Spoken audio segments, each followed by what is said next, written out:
Okay, part 2 guys. We're still, as you can see, Senanda. Ilanga liyashisa a little bit, so excuse my eyes, but yeah, we'll pull through. So what are we doing now?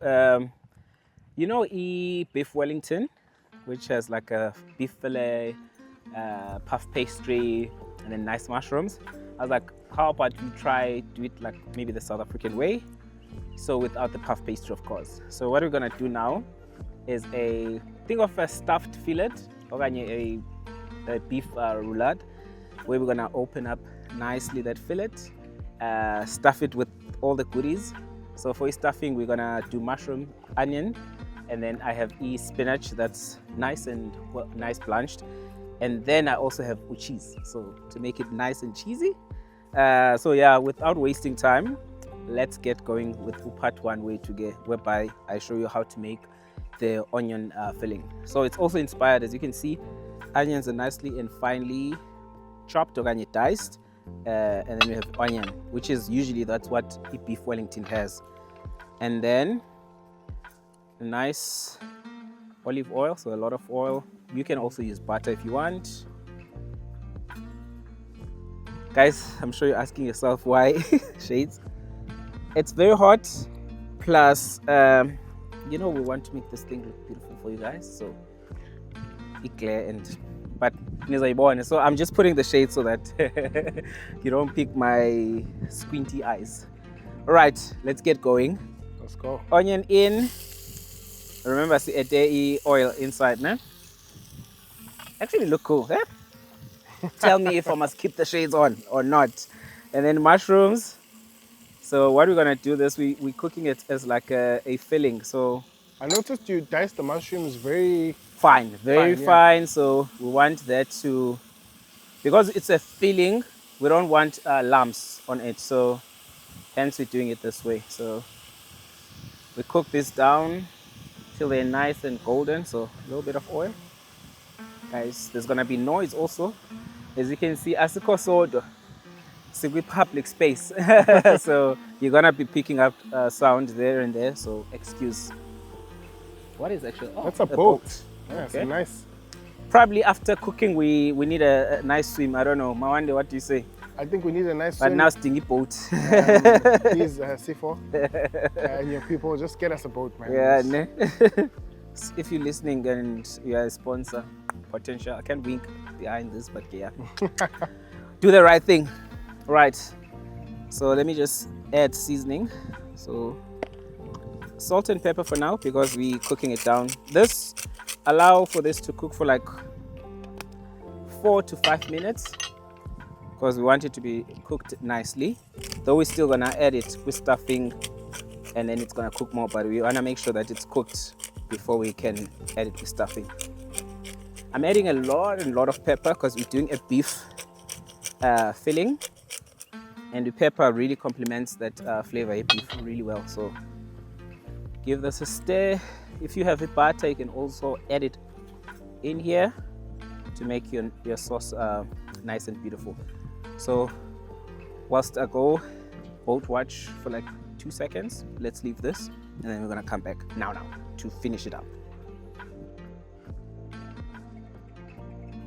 Right, the mixture looks good. It's been here for like 5 minutes, and then in here I just have like a barbecue seasoning, a paprika, elevate the flavor. And then here the recipe calls for barbecue sauce, but I didn't get barbecue sauce, so I'm using what I have. Nice spicy chipotle sauce to just switch things up.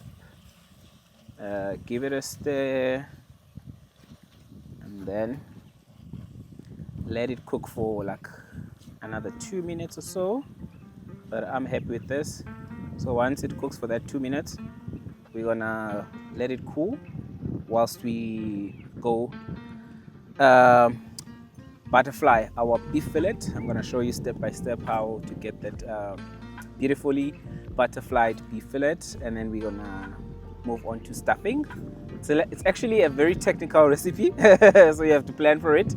And then once we layer everything, we're gonna roll it. So that rolling, and then tie it, and then come back and give it a last sear, and then we're eat a nice Beef Wellington-inspired beef roulade.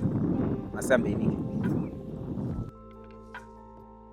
Okay, so in front of me I have a beef fillet, one of the most expensive cuts of beef because it's so tender and nice. So what we're aiming for is just this middle part, because sometimes these end beats are not gonna give us like what you're looking for. So I'm just looking for like a nice uniform piece. This you can always use it, probably skew or still grill it. It's not going to waste. Okay, and then what you can do, remove the membrane, but I'm thinking I'm gonna leave it today for the demo, and then just onto the butterflying. So of course, sharp knife, and then what you need to do, you just need to, it's not gonna be too thin, so make sure that you cut a line across, but not right through, see, just like this. Right, so just like this. And then what you want to do, watch the space, and you want to cut again, across. So this needs you to be really gentle and careful. So this is how you butterfly. See how that knife, let the knife do its job. You bought it for that. And then once we have a flat piece like this, I'm gonna pound it. So cling wrap, let me quickly get a cling wrap and my rolling pin, and then let's get going. Right guys, as you can see, cling wrap on top. If you do not have a cling wrap, maybe like a, what will I say, like a wax paper. This is just to prevent this from sticking. So that's what you do over it. And then you're gonna gently pound it.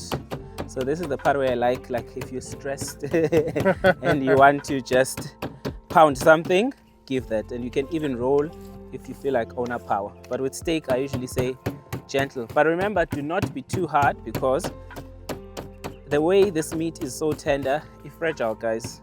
We don't want to break it. We want like a nice layer. So up until you see that it's nicely flat. There we go. So just be careful to not break it. As you can see, this side it's starting to break a little bit, so move on to this side. This is an actual nice workout for the hand. Getting some arm day in. Yeah. Okay. I'm happy with this. And then we're gonna just season it and then stuff it. So whilst I get that salt and pepper and try to clean up, there's also gonna be flies, guys. We're outside, but do not mind them. Right, salt and pepper, so in goes. It's also a little bit windy. I think that's why I love shooting outside. Like, it's very unpredictable, so it makes you think on your toes. And if we're inside the house, of course, we're not going to be faced with these problems. But also, that's how real life is, hey? If you're out Yeah. with your family, friends, and you know, and you're out braaiing or True. making something, it's going to be unpredictable. Yeah, so you need to embrace.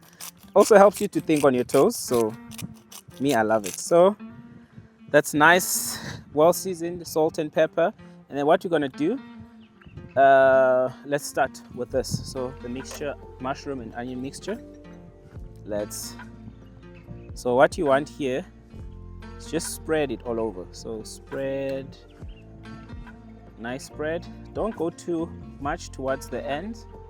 So it's more like centering your mixture. And here, do not be scared, just be generous. So leave a little bit of space this side and this side so that your mixture doesn't fall out. We're trying to also keep it neat. Okay, happy with this. And then spinach. So this is spinach that has been quickly cooked via like boiling water. So you take your baby spinach, we're using baby today, you can use any Swiss charge if you have. Put it in boiling water, salted, lightly salted.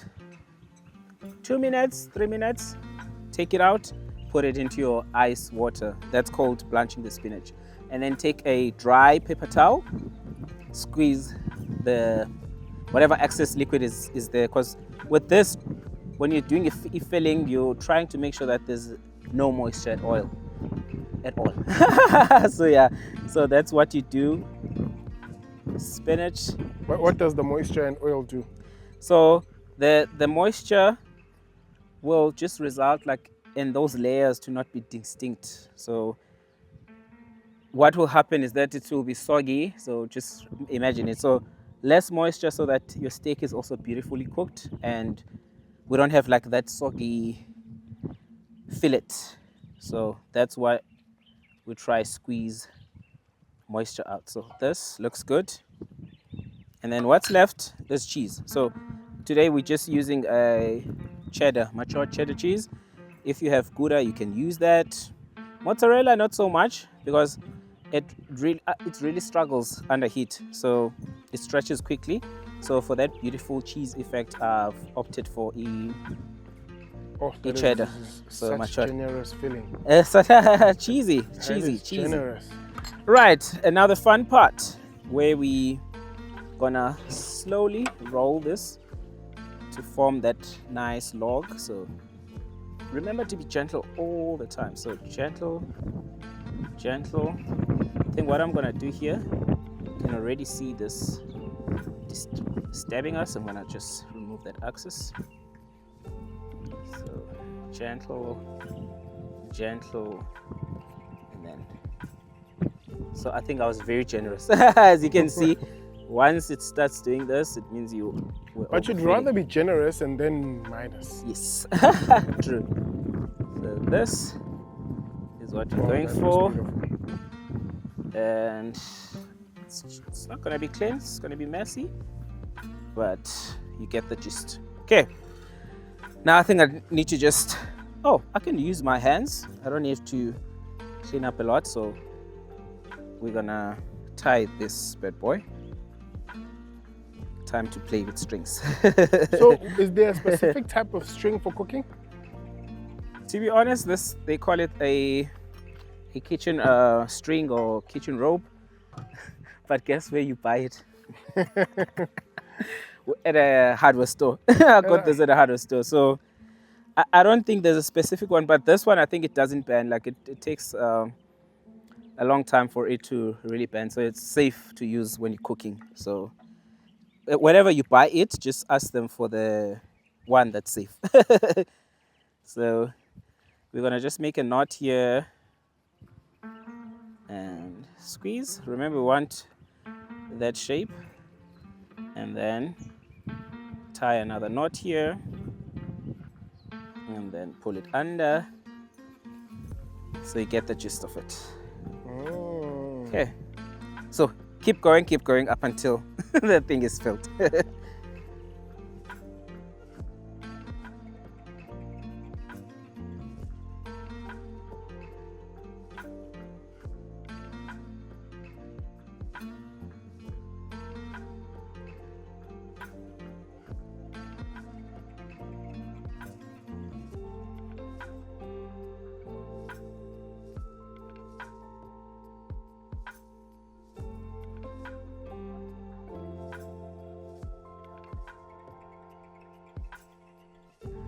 Right, guys, as you can see, nicely tied.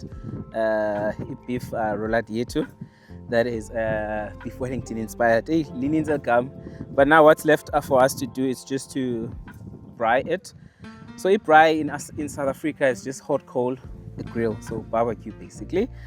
And then also, let's say you're not outdoors, but you would like to use this recipe, an oven works really well.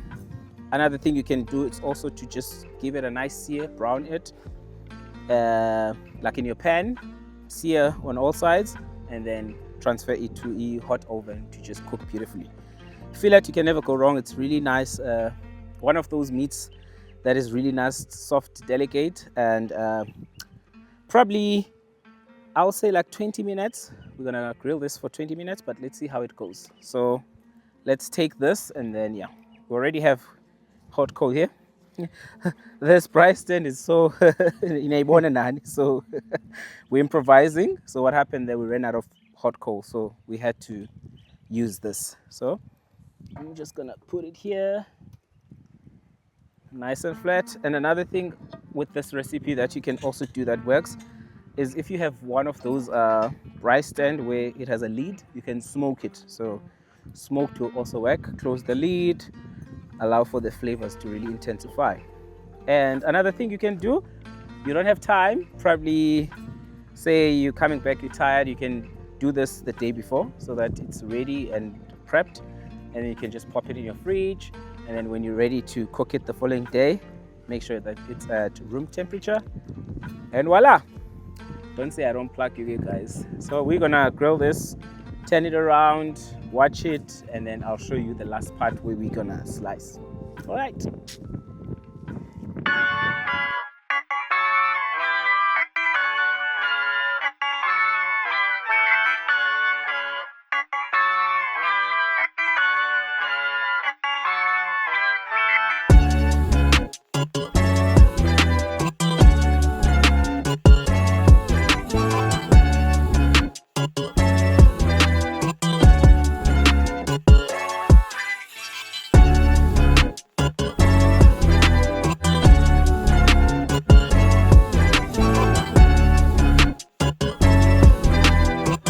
Guys, as you can see, the steak is ready. All what's left for us to do, just to slice and see. So it was a bit of a challenge because here we didn't have all the resources, so the fire kept doing a number on us, but yeah. So of course you'll remove the strings and then you give it a cut. And make sure that your knife is sharp enough so that it's just one straight cut. I don't know why mine is not really sharp enough, so yeah. Let's hold it. Okay. So the idea is to just have something like this, which is nicely cooked, still have that stuffing, and then you can serve it. So what we're gonna do, we're gonna transfer it here. So here I already made a nice fresh salad to go with it, and then people will enjoy. And then let's just cut the last part, and then voila, whatever bits are left you can enjoy it, taste test, or add it to your salad. Beautiful. Spinach, cheese, and meat can never go wrong. So what's left for us to do, just make this nice, and then we're done. I think I just have to close it off here. And say, guys, give this recipe a try. It's really nice, delicious, perfect if you also want to serve a lot of people. Create like a platter, and then people can just slice and yeah, enjoy. And as I say, you can serve it with like a fresh salad or whatever you feel like deserves to be paired with. But it's quite simple, easy to make. And as I said, I gave you tips that you can also use an oven if you do not have like coal and rice stand. Yeah, make it your own, and also create your own stuffings if you want. You can always play around with like the stuffing. So yeah, thank you for watching. Hope you enjoy it and give it a try. Tag me. Do not forget to like, comment, subscribe, and comment. Until the next video, Madunu Msutu uyabulela. Danko.